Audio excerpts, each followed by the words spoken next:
Shout to the Jags, too. They're for real, D-Butch. Cool. It feels like you've been wanting to talk about them a lot over the last 4 or 5 weeks. I think the world hasn't really wanted to talk about it, but it's real down there in Duval. And Trevor Lawrence, hey, everything they said he was seemingly becoming right in front of our eyes right now. Yeah, we talk about it. You guys always mention it. It's just very, very hard to actually succeed on this level. So people want that instant success. And he was crowned as that guy, the prince that was promised since coming into the league. And now he's hitting his stride. You know, Liam Cohen comes over. He was a hot hire. A lot of people, especially after his introductory press conference, you know, had some thoughts about him. Us included. Absolutely. And rightfully so. But he's shown that he is a great football coach. And he's setting his quarterback up for great success. Also made a very good hire with Campanelli on the defensive side of the ball because they're living and dying with their turnovers right now, but Jaguars are blowing people away. And this was a huge, huge statement win in Denver, the number 1 seeded team in the AFC right now. And this is all without the number 2 overall pick that they still have. Here's some Hembo stats about this Jacksonville Jaguars 6-game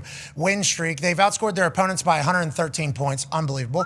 They spent more time leading by 25 points than trailing at all. And Trevor Lawrence has 14 touchdowns, 0 turnovers in the last 4 games, 77.4 QBR. They are what we like to call rolling. And this is what they talked about in January, and we kind of mocked it a little bit because they lost right away to Jake Browning and the Bengals. But now, 10 weeks later, it kind of does feel like it's going to go on forever. Shout out to Shad Khan, obviously the owner for the Jacksonville Jaguars, and Jarian Jones, just a couple, games removed here from Saquon Barkley jumping over backwards his head. He's on the sideline. Some people get rolled up, some people avoid. Hey! Straight up and over. Wow. The athleticism, like a damn cat right there. I mean, that is spectacular. He'd go on and get a pick. Jacksonville Jaguars win. In the old days of Jacksonville Jaguars, he potentially tears ACL. Yeah, for sure. He potentially tears Achilles. He certainly is getting speared to the ground and maybe taken out a trainer. 90-year-old doctors. That is what Jacksonville Jaguars fans would probably expect in the past. Now you have a sick jump over. Guy looks bad that got off balance, and he looks like a stud. And then, he's going to carry it on for the rest of the game. D-Butt, seems like they're rolling down there in Duval. I don't like it at all. Not good for the AFC South. Not good for the Indianapolis Colts. They got a quarterback who's young. CJ's pretty young. Schrags, you mentioned Liam Cohen. The Jags went into Denver, got a huge win on the road yesterday. I guess what are your thoughts on them heading into a possible playoff push? All right, so there's X's and O's, and then there's personality of a team and vibe of a team. No team has leaned into the nobody believes in us narrative and the small market, no one wants us here narrative more than this version of the Jaguars. And Liam is 100% the rider of that bus. Sean Payton, most innocuous comment last week, says, I know a lot of people haven't seen them. They're a small market team. Oh, I didn't know that was in response. Oh, yes. That was Sean Payton said that. And I talked to Sean. He didn't know it. He wasn't thinking to Liam took that, showed that to the team, showed it to the social media account, and then they go and they do their thing. 2 weeks ago, Trevor Lawrence, they beat the Colts. Trevor Lawrence says, I know everybody else in the national media wants to talk about other teams in our own division because everyone was raving about the Texans after their Thursday night win against the Bills. He's like, we're fine with that. We know nobody wants us here. So you've got all these guys that are now leaning into this, hey, we're just the 32nd market in the NFL. No one wants us. We're not going to be on anyone's radar. And they're actually embodying that. And that is such a vibe thing, but that is a first-year coach with a young staff. Their defensive coordinator, a guy named Anthony Campanelli, Jersey guy, total hype-up defensive coordinator, 40 years old. Their offensive coordinator, Grant Yudinsky, 29 years old. Liam's 38. Their GM's 34. It's a bunch of young guys who have this young team believing. And it's one of those deals where it's it could just be one of these runaway charismatic bandwagon us against the world teams, which we get. For a long time. Many years. As you're laying it out, I don't love what that does for a team. What you were just saying there, and obviously the Colts got Niners, Jags, and Texans down the stretch. Can still do it.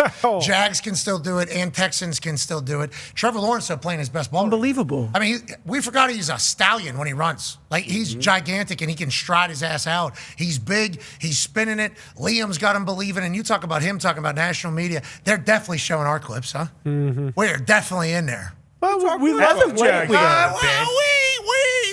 Tell them the tape.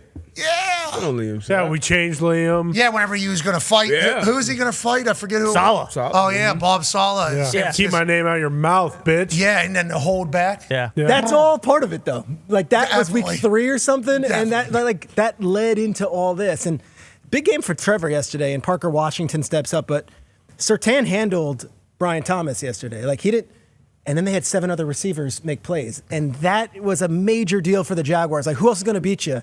Well, they spread the ball out, and they had backup offensive linemen in. Like they won a really good game against a team that hadn't lost since last year at home. And Shregs, this is something that they've been talking about for years down there, but more specifically this past offseason. Felt like the Jags had a lot of high hopes, especially from ownership. Well, I was just going to say, sorry, I was not prepared for that. I was No, gonna no, go, like, I was going to go. Sean Conn, Dunk it home. He had belief in Liam Cohen and Yeah. Stoner. Like he actually did have belief in Liam Cohen and Stoner, and let them make a massive trade. I mean, the Travis Hunter trade is one of the most boldest, brazen decisions to ever make. Huge. You're trading up 3 spots next year's first-round pick with your thought being, because we're not going to have a top 5 pick again. That pick's not going to be a top 5 pick. We're so confident in our roster that we can give you that first-round pick, and then we're going to take a cornerback / wide receiver, 2nd overall, positions that do not go 2nd overall. Yeah, he's injured, but like that move, that roll of the dice, that's a belief in what we have in the building. And they talk about expanding football. And you talk about being young, it's like they got big dreams, big hopes, high expectations down there already. And for the Colts, obviously not great news because we don't know what the future looks like at pretty important positions. You know, numerous ones, and we don't have a lot of picks in the draft.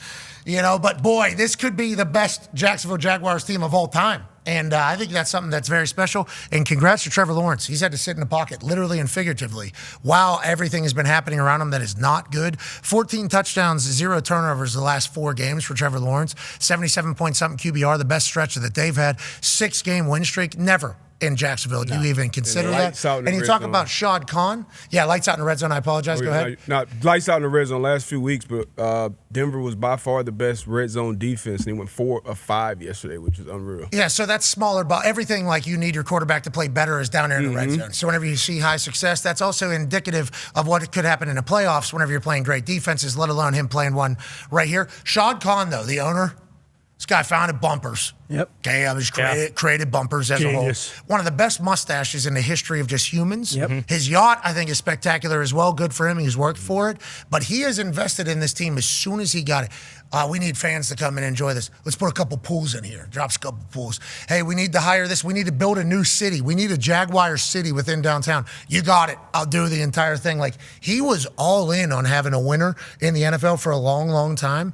And now there's not even a consideration of kicking them out of Jacksonville to go to London. That was the convo for a long time. Good for Shad Khan, who's really been going for it for a long time. Yeah, and good for Trevor, because how many of these early round quarterbacks do we just crap on in the media and then it just destroys them? And they can. Trevor Lawrence just sat back there, didn't lash out at one time, just kind of stood in the pocket, like you said, and has been unbelievable this year. I know we do the MVP talk and it's all Stafford and Drake May. There's an argument to be made. You want to talk about taking a franchise from the dregs and lifting them up on your back and taking them to where they are. Trevor Lawrence has been unbelievable this season. Good for Trevor, man. Hey, that was a lot of pressure coming into the league. Yeah. I mean, going into college, a lot of pressure. Went into Clemson. Top high school guy, top college guy. Going into the league, everybody shut down basically their facilities to watch his pro day. Like, this was the chosen one, and then it goes how it goes down there since the beginning, and now he's playing his best ball, and he looks accurate as shit. Yeah. Like, there used to be some misses. No offense, Trevor. Used to be some misses that didn't look great, which I think J.J. McCarthy should be like, hey, there is potentially an end goal here that can happen. But he would miss some crosser or some easy one. Maybe it was just him not being confident in the throw. Now he's got an offense. He's completely confident in playing his best ball. Good for Trevor Lawrence.